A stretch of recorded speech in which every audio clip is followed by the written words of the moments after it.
اور مجادلہ کس بات پہ کرتے ہیں کہ یہ قرآن پچھلے گزرے ہوئے لوگوں کی کہانیاں ہیں، جیسے ابھی میں نے آپ کو نظر بن حارث والی روایت سنا ہے۔ اساطیر کا لفظ بڑا انٹرسٹنگ ہے، آپ ذرا نوٹ کریں، یہ گریک یونانی اوریجن کا لفظ ہے۔ سین تو را اس کا مادہ ہے، اس سے استور بنتا ہے، استور، پھر اس سے آہستہ آہستہ استوریا نکلا، جس کو آج ہم انگلش میں سٹوری کہتے ہیں۔ تو مراد ان کی کیا ہے کہ یہ داستانیں ہیں، قرآن افسانے ہیں۔ دیکھیے قرآن نے اپنی دعوت کے سلسلے میں بعض اقوام کی تاریخ جو پیش کی ہے، اسی کو کہتے ہیں نا، کبھی عاد کا قصہ سناتے ہیں، کبھی سمود کا قصہ سناتے ہیں، کبھی کسی کا کسی کی۔ اور قرآن میں اگر آپ تھوڑا سا غور کریں تو یہ جو سٹوری ٹیلنگ سٹائل ہے، سٹوری ٹیلنگ کا جو انداز قرآن اپناتا ہے، یہ بڑا افیکٹو اس لیے بھی ہے کہ لوگ کہانیاں سننا بھی چاہتے ہیں، اور سٹوریز کے تھرو جس طریقے سے میسج کمیونیکیٹ ہو سکتا ہے اور جس طریقے سے سمجھ بھی آتا ہے، اور آج تک دیکھیں کہ لوگ، پرانے وقتوں کی بات نہیں، آج تک لوگ کہانیوں میں انٹرسٹڈ ہیں۔ تو ایک آن اے سائڈ نوٹ یہ چیز ہے کہ نریشن ٹیکنیک میں قرآن نے اسٹوری ٹیلنگ بھی رکھی ہے۔ بارہ یہ ان کا اعتراض کی کے کانٹیکس میں اگر ہم دیکھیں تو قرآن نے اپنی دعوت کے سلسلے میں بعض اقوام کی تاریخ پیش کی ہے، وہ اس پہلو سے ہے جس سے سبق لیا جائے، عبرت حاصل کی جائے۔ اس سے یہ حقیقت سامنے آتی ہے کہ اقوام کا ترقی کرنا پھر ان کا فنا ہو جانا یہ کوئی اتفاقی حادثہ نہیں ہوتا، بلکہ اس کی وجہ اخلاقی پستی اور زوال ہوتی ہے ایک قوم کی حیثیت سے۔ ایک قوم جب زوال کا شکار ہوتی ہے تو عذاب آتا ہے اور وہ فنا ہو جاتی ہے۔ عاد مٹے تو سمود آ گئے، سمود عذاب سے فنا ہوئے تو قوم شعیب، ان پر عذاب آیا تو کوئی اور۔ تو یہ اللہ کی سنت ہے۔ کون سی سنت؟ سورۃ انعام میں بھی ہم یہ بات، سورۃ انعام کی آیت نمبر 6 میں ہم یہ بات پڑھ کے آئے ہیں، جس میں اللہ تعالیٰ نے ہم نے وہ ذکر کیا تھا کہ جب پانی کے ساتھ ہم نے وہ کیا تھا کہ اللہ تعالیٰ نے کہا کہ اہل مکہ تمہیں ہم نے اتنا تمکن عطا نہیں کیا جتنا تم سے پہلے والی قوموں کو عطا کیا تھا، لیکن ان پہ بھی عذاب آیا، اور اس کی وجہ کیا تھی؟ ان کے گناہ کے۔ تو عروج و زوال کے اس اصول کو دلیل بنایا ہے قرآن نے، اور اس کو عربوں کے سامنے رکھا ہے کہ اقوام جن کے قصوں کو تم اساطیر الاولین کہہ رہے ہو کہ پرانے وقتوں کی کہانیاں ہیں، یہ تمہیں کیوں سنائے جا رہے ہیں؟ ان کے اندر اللہ نے ان کی اصلاح اور ہدایت کے لیے انبیاء بھیجے تھے، ان اقوام میں جنہوں نے سر توڑ کوشش کی تھی کہ اپنی اقوام کو صحیح راستے پر لے آئے، مگر انہوں نے کان نہیں دھرے، انہوں نے انبیاء کو جھٹلایا، انہوں نے بھی معجزات مانگے، انہوں نے بھی گواہیاں طلب کی کہ نبی سچا ہے کہ جھوٹا ہے، اور جب حجت تمام ہو گئی تو عذاب الہی آ گیا۔ تو اربوں تمہیں بھی معلوم ہونا چاہیے کہ تمہیں بھی اس طرح کا مرحلہ ابھی درپیش ہے، تمہارے اندر بھی رسول آ چکا ہے، اگر تم نے بھی وہی رویہ رکھا تم بھی اسی سلوک کے حقدار ہو جاؤ گے جس کی پہلی اقوام ہوئی ہیں۔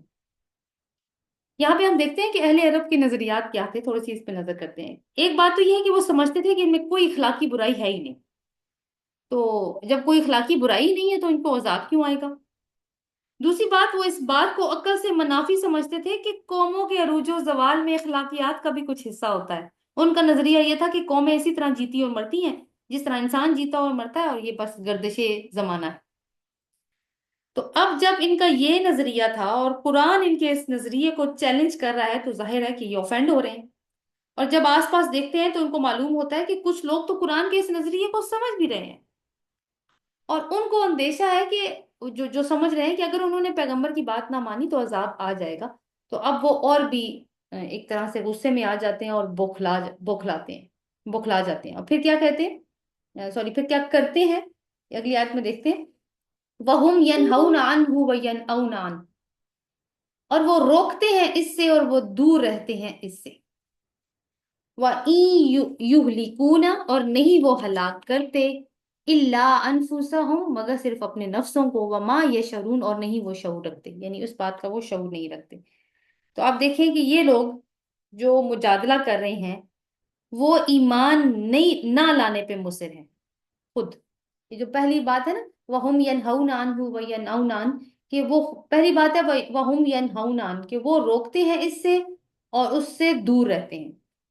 تو ایک چیز ہے کہ خود تو ایمان نہیں لائے اور اکڑے ہوئے ہیں، دوسروں کو بھی روکتے ہیں۔ اب دوسروں کو کس کس طریقے سے روکتے ہیں، میں وہ مختلف طرح کے سینیریوز آپ کے سامنے رکھنے جا رہی ہوں کہ دوسروں کو روکنے کے لیے انہوں نے کیا کیا چیزیں، کیا کیا اسٹریٹجیز بیسیکلی اختیار کی تھی۔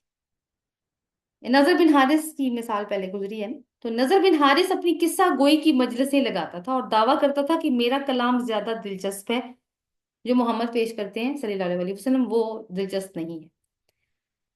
دوسری چیز، لوگوں کو روکنے کے لیے گانے بجانے والی خواتین کو ہائر کیا گیا جو کہ لوگوں کو اپنی مجلسوں میں مشغول رکھتی تھی۔ اب دیکھیں، نوٹ کریں دونوں پوائنٹس، پہلے کیا ہے؟ قصہ گوئی، اور دوسرا گانا بجانا۔ تو کیا ہے دونوں اسٹریٹجیز کا تعلق کس چیز سے ہے؟ انٹرٹینمنٹ سے، جس نے آج تک لوگوں کو اپنے جھوٹے مکر و فریب کے جال میں قید کر رکھا۔ پھر انہوں نے کچھ نوجوانوں کی ڈیوٹی لگائی تھی کہ جہاں دیکھو کہ محمد صلی اللہ علیہ وسلم کسی کو قرآن سنا رہے ہیں وہاں شور و غل مچانا شروع کر دو۔ پھر لالچ کے حربے استعمال کرتے ہیں ان لوگوں کے لیے جو ایمان لانے کی طرف دلچسپی دکھاتے، یعنی ایمان ابھی نہیں لاتے تھے لیکن ان کا بینٹ آف مائنڈ ہو رہا ہوتا تھا، تو یہ ان کو لالچ دیتے تھے۔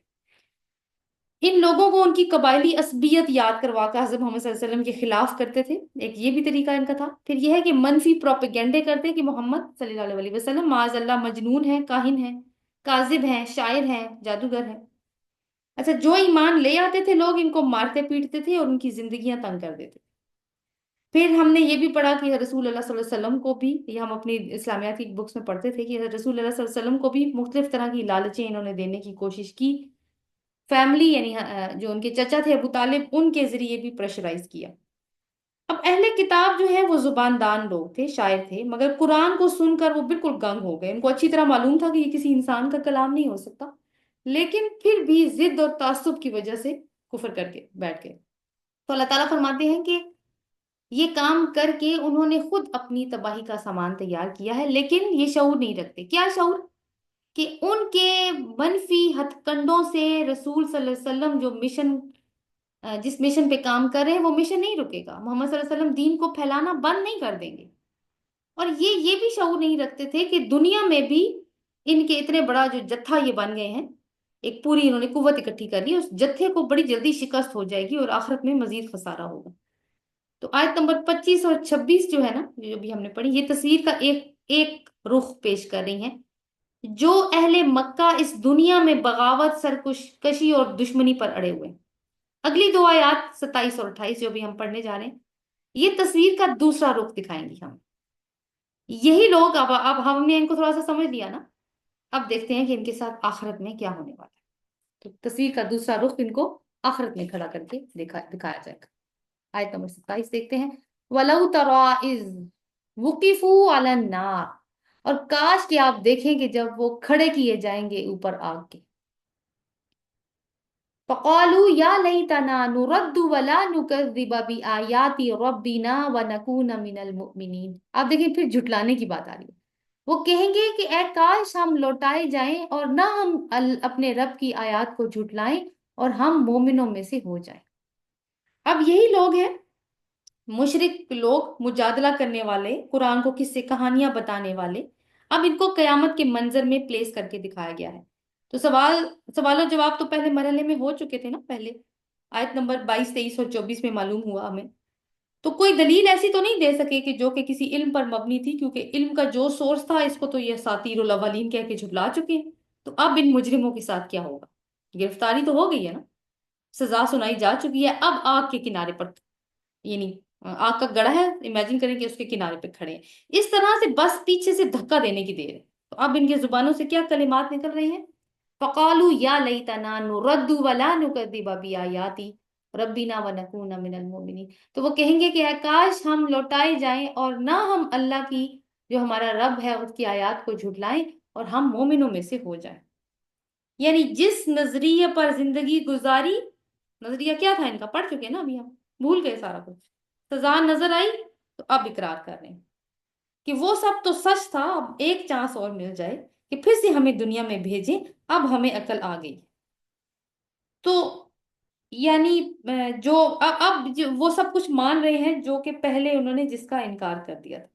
ان تھوڑی سی اپنے آپ کو ایک جھوٹی تسلی بھی کہا جا رہا ہے کہ ان کے مائنڈ، دل میں آ گئی ہے فوراً کہ اگر ایسا ہو جائے تو اب، کیونکہ ہم نے حقیقت کا اقرار کر لی۔ لیکن یہ ان کی حسرت ہی رہے گی، کیونکہ اب یہ ممکن نہیں ہوگا۔ سورہ حامیم سجدہ نے ربنا ابصرنا وسمعنا فرجعنا نعمل صالحا انا موقنون۔ اے ہمارے رب، ہم نے دیکھ لیا، ہم نے سن لیا، بس ہمیں واپس بھیج تاکہ ہم عمل کریں نیک، اور ہم تو یقین کرنے والوں میں سے ہیں۔ لیکن اب یہ ممکن تو نہیں ہوگا، ایسا تو نہیں ہوتا۔ اب آگے کیا ہوا؟ آیت نمبر 28 دیکھتے ہیں۔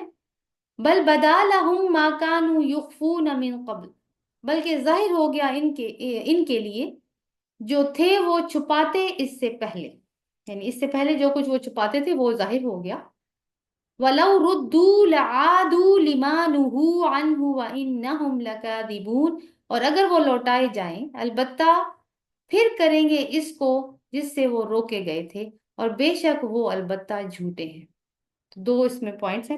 پہلا پوائنٹ ہمارا یہ ہوگا بل بدا لہم ما کانوا یخفون من قبل، بلکہ ظاہر ہو گیا ان کے لیے جو وہ اس سے پہلے چھپاتے تھے۔ پھر کیا ظاہر ہوا ایسا جو وہ چھپاتے تھے؟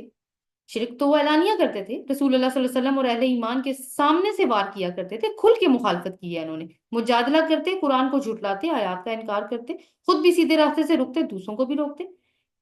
منافقانہ طرز عمل یہ ہوتا ہے نا کہ زبان سے کچھ کہا اور کیا کچھ اور، یہ مکہ والوں میں نہیں تھا، تو سب کچھ سامنے سامنے کرتے ہیں، تو پھر کیا چھپا رہے تھے؟ کفر۔ معلوم تھا قرآن اللہ کا کلام، معلوم تھا پیغمبر سچا ہے، وہ واقعی اللہ کی طرف سے مبعوث ہوا ہے، پتا تھا آخرت ہوگی، لیکن زبان سے انکار کیا۔ دل نے شہادت دے دی تھی پھر بھی انکار کر دیا۔ کیوں؟ دنیا کی محبت، حسد، تکبر، اندھی تقلید، ان ساری چیزوں نے ان کو حق کو قبول کرنے سے روک دیا۔ من قبل سے مراد ہے یعنی اس سے قبل جو وہ چھپاتے، من قبل کا مراد ہے کہ آخرت سے پہلے، یعنی آج آپ تو کھڑے ہیں نا آگ کے کنارے، اس سے پہلے تو جھٹلایا ہی کرتے تھے، جو چھپایا کرتے تھے کفر کو۔ تو آگے اللہ تعالیٰ کیا فرماتے ہیں؟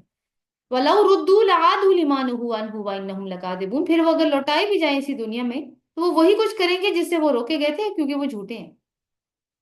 تو اگر پہلے ہی نہیں مانا جبکہ ان کے دلوں نے حق کی گواہی دے دی تھی، انہوں نے پھر بھی جھوٹی کا لبادہ اوڑھ کر دنیا میں گزر بسر کی، تو یہ اب بھی یہی کریں گے۔ اور یہ جو کچھ انہوں نے قیامت کا منظر دیکھا ہے ابھی، اس کو دنیا میں جا کر ڈرونا خواب سمجھ کے بھول جائیں گے۔ جیسے اسی صورت کی آیت نمبر 7 میں ہم نے پڑھا تھا نا کہ اگر یہ کاغذ کی لکھی ہوئی کتاب بھی ان کے ہاتھوں میں آ جائے اور یہ چھو کر دیکھ لیں تو بھی یہ یہی کہیں گے کہ ہم پہ تو جادو کر دیا گیا۔ تو اہل مکہ معجزات کی ڈیمانڈ کیا کرتے تھے، تو اللہ تعالیٰ نے کہا ہے کہ اگر اتنی بڑی نشانی بھی ان کے سامنے آ جائے کہ ان کو قیامت کے دن کھڑا کر کے واپس بھیجا جائے، تو اگر یہ تب بھی نہیں مانیں گے تو یہ معجزات دیکھ کر کیا مانتے؟ یعنی اب بھی دنیا میں واپس جانے کی جو درخواست کر رہے ہیں وہ کسی ایمان کے جذبے کے تحت نہیں کر رہے، بلکہ عذاب کو ٹالنے کے لیے کر رہے ہیں۔ ان میں جو بدی اور شرارت کی قوتیں موجود ہیں انہوں نے ان کی اچھائی کو لپیٹ میں لے لیا، تو اب یہ کیا ہے؟ تو یہی ایسے ہی کریں گے دوبارہ بھی، اور پھر ان کی فطرت پہ وہی چیز حاوی آ جائے گی، پھر اپنے آپ کو یہ خسارے میں ڈالیں گے اور اپنا وعدہ بھول جائیں گے۔ ایسے ہی لوگوں کا ایک نقشہ سورہ یونس کی آیت نمبر 12 میں بھی کھینچا گیا ہے۔ وَإِذَا مَسَّ الْإِنسَانَ الضُّرُّ دَعَانَا لِجَنبِهِ أَوْ قَاعِدًا أَوْ قَائِمًا فَلَمَّا كَشَفْنَا عَنْهُ ضُرَّهُ مَرَّ كَأَن لَّمْ يَدْعُنَا إِلَى ضُرٍّ مَسَّهُ كَذَلِكَ زُيِّنَ لِلْمُسْرِفِينَ مَا كَانُوا يَعْمَلُونَ، اور جب آدمی کو تکلیف پہنچتی ہے تو لیٹے اور بیٹھے ہوئے اور کھڑے ہوئے ہر حالت میں ہم سے دعا کرتا ہے، پھر جب ہم اس کی تکلیف دور کر دیتے ہیں تو یوں چل دیتا ہے گویا کبھی کسی تکلیف کے پہنچنے پر ہمیں پکارا ہی نہیں تھا۔ حد سے بڑھنے والوں کے لیے ان کے اعمال اسی طرح خوشنما بنا دیے گئے۔ تو اب حقیقت جو ہے وہ سامنے آ چکی ہے، ان کے تصویر کا دوسرا رخ بھی ہم نے دیکھ لیا، تو آپ دیکھتے ہیں کہ آگے جا کے کیسے انفولڈ ہوتی ہے سچویشن، لیکن آج کا لیسن یہیں تک ہوگا۔